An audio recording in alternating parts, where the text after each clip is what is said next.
berjalanlah terus.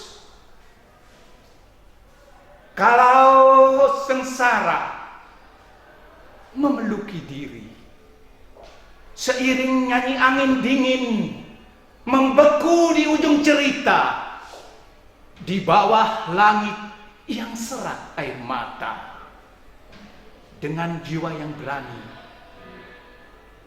kami bersemangat.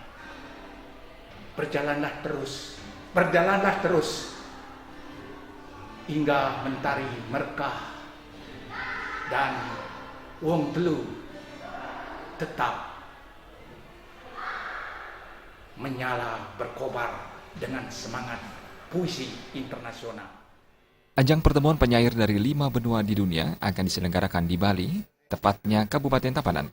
Kegiatan yang dirancang oleh Yayasan Wong Telu ini bertujuan untuk membangun hubungan yang lebih kuat antar masyarakat Tabanan dan masyarakat dari negara lain, serta meningkatkan harmoni dan rasa hormat antar negara.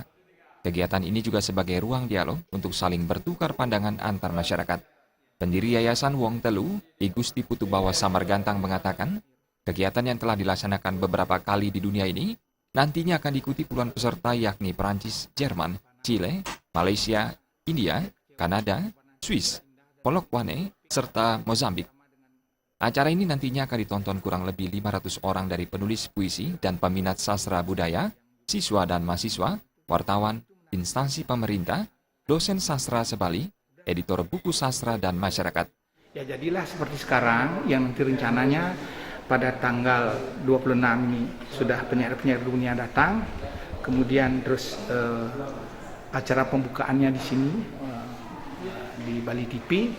Kemudian tanggal 27 itu acaranya ya di sekolah, kemudian malamnya di rumah saya Jalan Kenanga, itu acara pementasan juga. Dan besoknya hari Saraswati, para seniman itu, penyair itu akan melihat suasana alam. Ketua Panitia Tabanan International Poetry Festival 2015, Gung Rembo mengatakan, kegiatan yang pertama kali dilaksanakan di Bali ini sengaja mengambil tempat di Kabupaten Tabanan karena memiliki potensi keindahan alam serta kearifan lokal yang tinggi. Namun ke depan, kegiatan serupa akan dilaksanakan di kabupaten lain, sehingga potensi-potensi yang ada di daerah lain juga dikenal oleh negara lain. Kenapa dipilih Tabanan? Ya karena Tabanan mempunyai sebuah keunikan dan itu sudah ada studi banding di sini. Artinya konsepnya lengkap, yaitu negara gunung, kemudian masyarakatnya yang masih mempertahankan kearifan lokal. Diharapkan dengan terselenggaranya kegiatan ini dapat menumbuhkan minat generasi muda untuk membaca puisi. Kegiatan ini akan terus digelar setiap tahun di Bali. Kadek Suantara dan Gus Ngurah, Bali TV.